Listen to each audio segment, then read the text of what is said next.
और श्रमिक के लिए यहाँ से ट्रेन देने की बात करेंगे, ना ही वो रोजगार की बात करेंगे और ना ही शिक्षा की बात करेंगे, क्योंकि उन्हीं का विद्यालय, उन्हीं का सहयोगी का यहाँ सरकार है, नीतीश कुमार जी का। एक व्यक्ति को हॉस्पिटल चलाने के लिए 5 लाख लोगों को यहाँ से रोजगार छीन लिया गया। क्यों? क्योंकि वो व्यक्ति भाजपा का है। हम क्यों पिएंगे? हम पीने वाले रहते तो हम तो थोड़े बताते कि यहाँ मिलता है। और रोजगार देने वाली ये पार्टी नहीं है। देखिए रोजगार छीनते हैं ये लोग, पूछिए कैसे। आप देख रहे हैं भोजपुरी टाइम। इस वक्त हम लोग करहगर विधानसभा के कुनार गांव में है, जो कि प्रशांत किशोर जी के गांव भी बोल सकते हैं कि कुनार में उनके पिताजी पहले रहा करते थे, पिताजी दादाजी। वहीं पर मुलाकात होती है एक रोहित पांडे नाम के व्यक्ति से। हम इन्हीं के जुबानी जानेंगे कि इनका परिचय क्या। तभी सर परिचय बता दीजिए। मेरा नाम रोहित पांडे है। मैं जन स्वराज प्रदेश युवा कार्य समिति सदस्य हूँ और जिला में सचिव हूँ। मेरा यही परिचय है। मेरा घर कुनार हुआ। आप देखने में युवा लगते हैं जी। आप जन स्वराज ही क्यों ज्वाइन किए? क्योंकि एक बार एक नेता ने आपको बताया था, प्रशांत जी भी बताए थे। हाँ। एक लोग पूछे थे कि ये बताइए कि लोग जन स्वराज में क्यों जुड़ेंगे, तो बताए थे कि ये बताइए कि आपका लड़का बीमार है। हाँ। और एक एक्सपायरी दवा है और एक चांस है कि 50% बच सकता है। हाँ। ये खिलाएंगे तो क्यों एक्सपायरी दवा खिलाएं? आप कौन खिलाइएगा? नहीं, एक्सपायरी कोई नहीं खिलाएगा। 50% चांस वाला खिलाइएगा। हाँ। तो वही इसीलिए लोग जुड़ रहे हैं और हम भी इसीलिए जुड़े हैं कि प्रशांत जी के पास विजन है।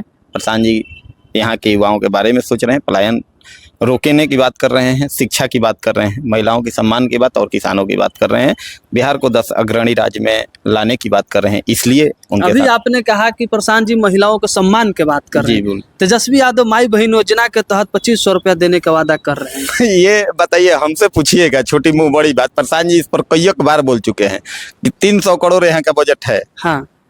जिसमें 150 करोड़ योजना बजट है। अब ये बताइए कि आप 6 करोड़ महिला के, वो बोले थे कि 6 करोड़ महिला को जोड़िएगा तो 2500 के हिसाब से 150 करोड़ हो रहा है। तो उनको बुद्धि की बलिहारी है तो मूर्ख है, नहीं तो मूर्ख बना रहे हैं। झारखंड में तो दे रहे हो लोग। कहाँ दे रहे हैं? हमको तो पता नहीं है। आपको पता है? झूठ बोल रहे हैं कि सही? न्यूज में तो सुनने में आ रहा है। न्यूज में नहीं। वहां से आप पत्रकार हैं तो कभी ट्रेन पकड़ करके चले जाइए। चलिए हम जाकर पता करेंगे, वहाँ मिल रहा है। 2 ही राज्य दे सकता है, 2-3 राज्य ऐसे हैं। हमने अभी सुना था, इस पर हम रिसर्च नहीं किए थे, जानकार ने यहाँ का बताया। दिल्ली और गोवा जैसे स्टेट दे सकता है। हाँ, ये तो दे सकता है। इसका लेकिन केंद्र को होता है। हाँ, बाकी ये और कोई स्टेट के पास क्षमता मुझे लगता है कि अभी तक नहीं है। 2 दिन के बाद मोदी जी आ रहे हैं, बड़ी सौगात सुनने में आ रहा, दे रहे हैं। हाँ, आ रहे हैं। इसका असर जनता के वोटरों पर आ रहे हैं तो वो भी पता है कि क्या बोलेंगे। क्या बोले? सिर्फ सिंदूर, ऑपरेशन सिंदूर की बात करेंगे। हाँ। और श्रमिक के लिए यहाँ से ट्रेन देने की बात करेंगे, ना ही वो रोजगार की बात करेंगे और ना ही शिक्षा की बात करेंगे, क्योंकि उन्हीं का विद्यालय, उन्हीं का सहयोगी का यहाँ सरकार है, नीतीश कुमार जी का। बस यहाँ से बच्चे जाते हैं पढ़ने और पिलुआ वाला खिचड़ी खा करके और घर आ जाते हैं। यहाँ का शिक्षा व्यवस्था बिल्कुल ध्वस्त हो गया है। उस पर नरेंद्र मोदी जी कुछ नहीं बोलेंगे, इसका गारंटी है। आ रहे हैं वो कहाँ? विक्रमगंज में, विक्रमगंज में काराकाट विधानसभा है। और मान के चलिए कि वो दुर्गाडी गांव में शायद आ रहे हैं। लेकिन रोजगार की लोग बात करते हैं और रोजगार देने वाली ये पार्टी नहीं है। देखिए रोजगार छीनते हैं ये लोग, पूछिए कैसे। आप जाइए नटवार में, जितने ठेले खुमचा सब्जी बेचने वाले लोग हैं आ रहे हो विक्रम, सब जो दुकान गरीबों को उजाड़ करके फेंक दिया गया रोड पर से। आप जा करके देख लीजिए। आप क्या विकास करने आ रहे हैं कि विनाश करने आ रहे हैं? पूरी 1 महीना से पूरे बिहार के पैसा यहाँ झोंका जा रहा है, पूरी प्रशासनिक तंत्र वहां लगा हुआ है। तो मैं आपको बता दूं कि यही देखिए, हमारा सासाराम हमारे गांव से 1 किलोमीटर है। हाँ, यहाँ से 7 किलोमीटर है। 7 किलोमीटर है। और वहां से 1-2 किलोमीटर करवंदिया है। नहीं, 1-2 किलोमीटर में लगभग 10 किलोमीटर हो। नहीं, तो वहां से पहाड़ शुरू हो जाता है। मैं उस पे आ रहा हूँ, पहाड़ पे आ रहा हूँ।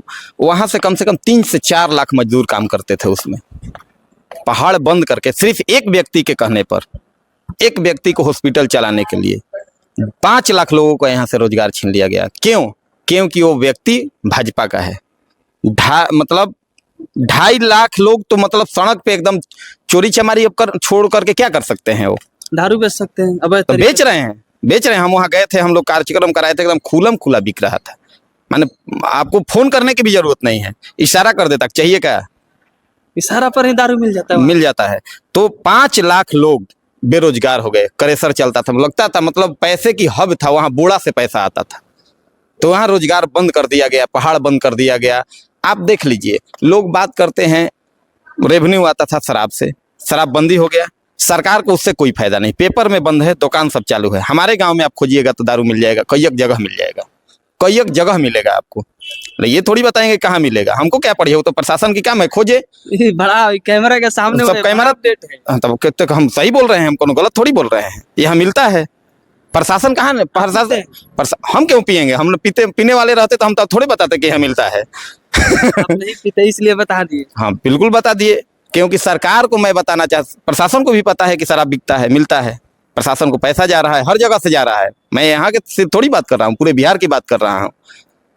इसीलिए प्रशांत किशोर बोलते हैं कि हम 1 घंटा में शराबबंदी का बिल्कुल बिल्कुल चालू, हाँ एकदम खत्म होनी चाहिए। वही सर जहरीली शराब पी करके जिस महिला ने, आप बोलते थे कोई पत्रकार पूछा था प्रशांत जी से कि महिला नाराज हो जाएंगी, क्यों महिला नाराज हो जाएंगी? 45-46 लोग मरे थे सिवान में, आपको याद है? हाँ। तो क्या वो किसी के मर्द गया, किसी का हस्बैंड गया, किसी का बच्चा गया, किसी के मतलब जो भी है भतीजा गया, भाई भतीजा जो भी है, तो क्या वो महिला नहीं है? इस बात से दुखित नहीं है? अरे बंद करने की बात हो रही थी कि बंद है तो संपूर्ण रूप से बंद होनी चाहिए, तो बंद कहाँ है? ये संभव है? जो 3 स्टेट आपसे लगता है वो सभी स्टेट में शराब चलता है, तो सभी प्रशासनिक अधिकारी को, आप प्रशासन के तंत्र को वहां लगाइएगा तब ना शराब रोकिएगा। ये संभव है? रोक सकता है?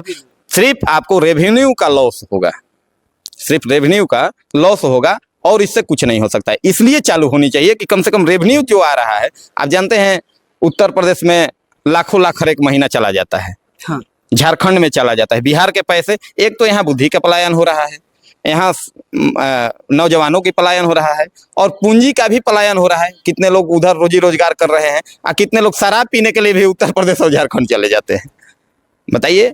तो सब चीजों का पलायन यहाँ से हो रहा है, इसीलिए शराब चालू होना चाहिए। आप देख लीजिए सासाराम में कई एक होटल चलता है, जब वो लोग वहां से झारखंड बॉर्डर पार करेंगे तो क्यों यहाँ पेट्रोल लेंगे? 6 रुपया महंगा है, तो सोचते हैं कि 50 किलोमीटर चल लो भैया, यूपी में ले लीजिए 6 रुपया सस्ता है, तो 10 रुपया सस्ता है। 10 रुपया सस्ता है, मुझे जानकारी नहीं है, मान लीजिए सस्ता तो है ना। हाँ, 4 रुपया जदे आप बोले। हाँ। तो कम से कम वहाँ यहाँ क्यों लेंगे लोग? यहाँ तेल क्यों लेंगे?